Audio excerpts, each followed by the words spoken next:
कृष्ण कहते हैं, बात करते हैं। वो कहते हैं कि हे अर्जुन,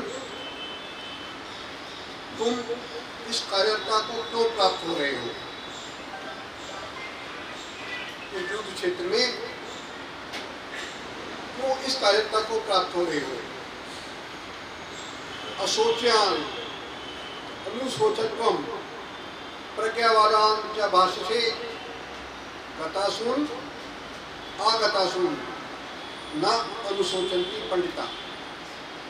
अर्जुन, तुम कैसी विद्वानों जैसी बातें कर रहे हो, लेकिन कर रहे हो क्या विद्वानों जैसी बातें, लेकिन तुमको पता ही नहीं तुम बोल क्या रहे हो, क्योंकि तुम उस बात को सोच रहे हो जो तुम्हें सोचनी ही नहीं चाहिए। अशोच्यान अनुशोचत्वम प्रज्ञावादान क्या भाष्यसे, प्रज्ञावादान विद्वानों कैसी बातें कर रहे हो। गतासुन जिनको जाना है, अगतासुन जो नहीं गए हैं, जो वास्तव में विद्वान लोग हैं, पंडित लोग हैं, वो उनकी चिंता नहीं करते। आगे बोलते हैं, अब तो वो बता रहे हैं जिसके वो बोलते हैं ना कि मैं इसको मारूंगा, उसको मारूंगा, इसकी मृत्यु होगी, उसको समझाने की कोशिश कर रहे हैं। कहते सुनो अर्जुन, तीनों अर्जुन यथा देहि कौमारम यौवनम जरा तथा देहांतर प्राप्ति धीरे तत्र मोहति। समझा रहे हैं, देखो जो हमारे शरीर हैं उनमें जैसे बचपन, युवावस्था, बुढ़ापा और उसके बाद मृत्यु की अवस्था प्राप्त होती है, उसी प्रकार से ये मान के चलो कि ये जो अवस्था मृत्यु की है, वो उसमें जो विद्वान लोग हैं इन चीजों से मोहित नहीं होते हैं। हम अब देखिए, अपने जीवन को देखिए, हम लोग भी जो यहाँ बैठे हैं सारे लोग, हम लोग कभी, ये निश्चित है, कभी हम सब लोग गर्भ में थे, किसी माँ के गर्भ में। हम ही लोग थे जो 9 महीने उसी गर्भ में रखे थे। हम ही लोग थे जो उस गर्भ से बाहर आए थे। हम ही थे जो बच्चे थे, हम ही थे जो बड़े हुए, हम ही थे जो युवा हुए, हम ही थे जो बूढ़े हुए। ये शरीरों की अवस्थाएं हैं, ये स्थूल अवस्थाएं हैं जो हम देखते हैं, धीरे धीरे देखते हैं, परिवर्तन तो रोज हो रहा है। जो हमारे शरीर हैं, जो संसार है, ये नित्य परिवर्तनशील है। आप जो एक पल पहले होते हो, वो एक पल के बाद नहीं होते, क्योंकि बहुत सूक्ष्म परिवर्तन होता है जो नजर नहीं आता है। स्थूल परिवर्तन कुछ दिनों में नजर आता है, 1 दिन बाद, 2 दिन बाद, 7 दिन बाद, महीने बाद, हमें जो परिवर्तन होते हैं वो समझा रहे हैं। देखो, मोहित लोग जो विद्वान लोग हैं वो इनको ज्ञान को समझते हैं, मोहित नहीं होते। तो जैसे ही हमारे शरीर में परिवर्तन हो रहे हैं, वैसे ही शरीर को छोड़ने का भी परिवर्तन होता है, उसमें मोहित होने की कोई आवश्यकता नहीं है। आगे बोलते हैं, यैनं वेत्ति हन्तारं याचैनं मन्यते हतं उभौ तौ न विजानतो नायं हन्ति न हन्यतम। तो ये सोचता है कि वो किसी को मार रहा है, और जो ये सोचता है कि उसे कोई मार रहा है, वो दोनों ही लोग ये नहीं जानते कि ना तो किसी को मारा जा सकता है और ना हम खुद मरते हैं। अब ये रहस्य आगे बताएंगे, क्योंकि जब हम मैं की बात कर रहे हैं तो हम तो मर सकते हैं। अर्जुन तो मैं से जुड़ा है, अर्जुन तो शरीरों से जुड़ा है। वो कहते नहीं, वो रहस्य बता रहे हैं। ये जो रहस्य है, इससे पहले शायद ही किसी ने बताया हो।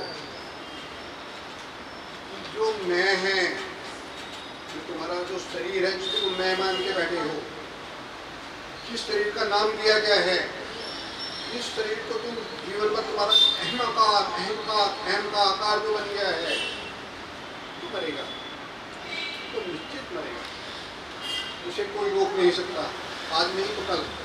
लेकिन तुम नहीं मरोगे, निश्चित हो जाओ, निश्चिंत हो जाओ।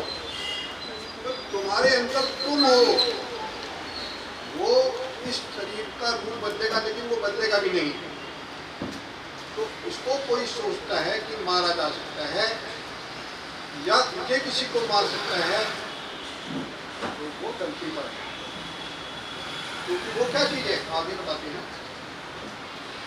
वासांसि क्रीडानि यथा विहा नवानि ग्रहाणि करो प्राणी तथा शरीराणि विहाय क्रीडा अन्यानि शयाति नवानि देहि। देखो अर्जुन, तुम जैसे रोज वस्त्रों को बदलते हो, उसी तरीके से हमारे शरीर में जो आत्मा है ये भी शरीरों को बदलती है। जैसे जब कपड़े खराब हो जाते हैं, उन कपड़ों को बदला जाता है, गंदे कपड़े नहीं पहने जाते हैं।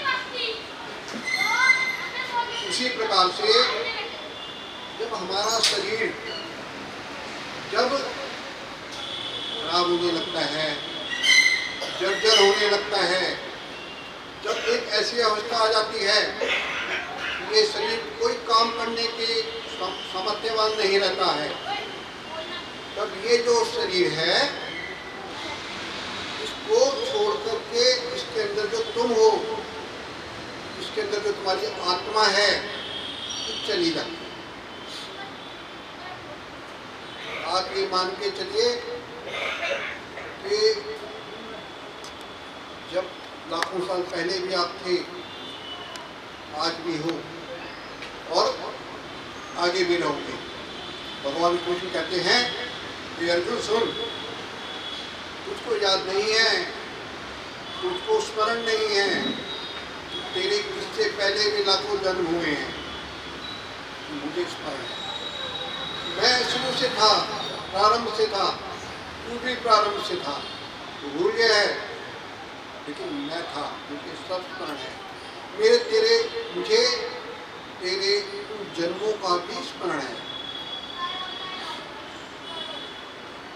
नैनम छिन्नन्ति शस्त्राणि नैनम दाति पावका नाचैनम वेदन्तापो नैनम शोषयति मारुतम् अच्छेद्योऽयम् अदाह्योऽयम् अक्लेद्योऽयम् अशोषेय च नित्य सर्वगता स्थाणुरचनोऽयं सनातनः। जो ये सोचता है, जो भी ये सोचता है कि इसको अग्नि जला सकती है, जो भी ये सोचता है कि इसको पानी जल गीला कर सकता है, जो भी ये सोचता है कि इसको वायु सुखा सकती है, क्योंकि ना तो इसको अग्नि जला सकती है, ना इसको जल गीला कर सकता है, ना इसको वायु सुखा सकती है, क्योंकि ये तो एक चेतना है। और चेतना को कोई भी जो वस्तु है, मेटेरियलिस्टिक थिंग है, वो नहीं नष्ट कर सकती है, क्योंकि ये अछेद्य है, अछेद्य है, अदाह है, इसको जलाया नहीं जा सकता, इसको काटा नहीं जा सकता। अक्लेद्य एसोस्य ऊंचा, इसको सुखाया नहीं जा सकता, इसको गीला नहीं किया जा सकता। तो नित्य है, तो सर्वव्यापक परमात्मा का रूप है, ये तो सनातन है। अर्जुन समझ, तू है क्या? तो किसको मारने की सोच रहा है? तो किसको सोच रहा है कि किसकी मृत्यु होगी? लेकिन इतना बोलने के बाद जो भगवान कृष्ण है, अर्जुन की ओर देखते हैं और देखते हैं अर्जुन अभी भी रथ पर ऐसे ही बैठा है, उसके चेहरे पर कोई फर्क नहीं पड़ा है, उसकी मनोभावना में कोई फर्क नहीं पड़ा है। अब कृष्ण कहते हैं कोई दूसरा उपाय करना पड़ेगा। देखिए, अर्जुन का सवाल तो था ही नहीं आत्मा परमात्मा का, पूछा ही नहीं था उसने। वो तो ये कह रहा था कि मेरे को इन्हें मानना नहीं है, ये मेरे गुरु हैं, ये मेरे भाई। वो तो मोहित हो गया था, तो मोह से गिर गया था। और कृष्ण उनको बहुत ऊंचे धरातल पर ले जाकर, अपने बराबर के सम धरातल पर ले जाकर आत्मा परमात्मा का भेद बता रहे हैं। अब किसी को लगता है कि भाई अभी नहीं, फिर नहीं समझेगा, इसका जो इसके लेवल पर जाते हैं। एक बार हम किसी बच्चे को कोई बड़ी बात बताते हैं, जब हमको लगता है कि वो उस बात को नहीं समझ पा रहा है, तो हम बच्चे के स्तर पर जाके उसको ये बात बताने की कोशिश करते हैं कि ये चीज गलत है या चीज सही है। तो कृष्ण कहते हैं, अच्छा चल अर्जुन, अब मैं दूसरी बात करता हूँ, मैं तुम्हारी ही बात को मान के चलता हूँ, चलो ये मर जाएंगे, तो ये जो है ये मर जाएंगे, ये मैं मान लेता हूँ। लेकिन ये कि देखो, यहाँ जीवित कौन रहता है? यहाँ जितने भी तुम्हारे पिता रहे या जो तुम्हारे पूर्वज रहे, कोई जीवित बचे हैं, तो जब कोई यहाँ पर जीवित ही नहीं रहना है, तो ये भी आगे जीवित नहीं रहेंगे। तो यही मान लो, मैं तुमसे उस बात को नहीं करता कि तुम्हारे भीतर कोई है जो बहुत ऐसा है कि इसकी कभी मृत्यु नहीं होगी, इसको नहीं जला नहीं सकती। मैं ये मानता हूँ, तुम्हारी बात को मानता हूँ। तो उसके हिसाब से भी अगर तुम चलते हो, तो ये मान लो जिसका अंत निश्चित है, उसका अंत करने में कोई बुराई नहीं है। फिर आगे बोलते हैं, और साथ में उसको बोलते हैं महाबाहो। जब ये बात बोलते हैं, अब तक उसको बोल रहे थे हे मूर्ख, हे अर्जुन, लेकिन जब उसको ये बात बोलते हैं, उसको कहते हैं महाबाहो। क्यों कहते हैं? क्योंकि अब वो उसका एक तरीके से व्यंग्यात्मक रूप में बात कर रहे हैं। अब तक उसको गुरु के रूप में बात कर रहे थे, उसको बराबर लेवल पे बात कर रहे थे, या ये मित्र बात कर रहे थे। तो क्या मूर्खता कर रहे हो, क्या कायरों वाली बातें कर रहे हो? ये तो आत्मा कभी मारी नहीं जा सकती, आत्मा कभी मरती नहीं है। तब उन्होंने देखा कि इसे कुछ समझ नहीं आ रहा है, तो उन्होंने कहा चलो तुमको महाबाहो हो, तुमको ये बातें समझ नहीं आएंगी, तुम यही मान लो तो तुम कह रहे हो। फिर उससे कहते हैं, तुम अर्जुन, ना दैन्यम ना पलायनम अनारे दुष्टम अस्वर्गम अकीर्तिकरम। कहते हैं कि ये पलायन तुम्हारे लिए उचित नहीं है, तुम क्षत्रिय हो, उचित नहीं है। ये तुमको, तुम्हारे धर्म को, तुम्हारे परिवार को, तुम्हारी कीर्ति का नाश करेगा। तुम पर लोग हंसेंगे, तुम्हारा मजाक उड़ाएंगे। और हे अर्जुन, मत प्राप्त हो नपुंसकता को, कायरता को मत प्राप्त हो, समत्व भाव को प्राप्त हो।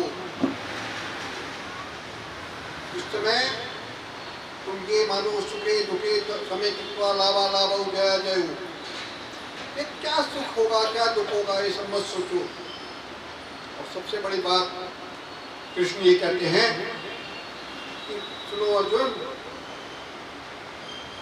ये तुम धर्म के लिए लड़ रहे हो। सबसे बड़ी बात, अगर तुम इनको नहीं मारते हो तो भी इनकी कल को मृत्यु होगी, लेकिन अगर तुम युद्ध नहीं करते हो तो ये जो अधर्म कर रहे हैं ये अधर्म करते रहेंगे।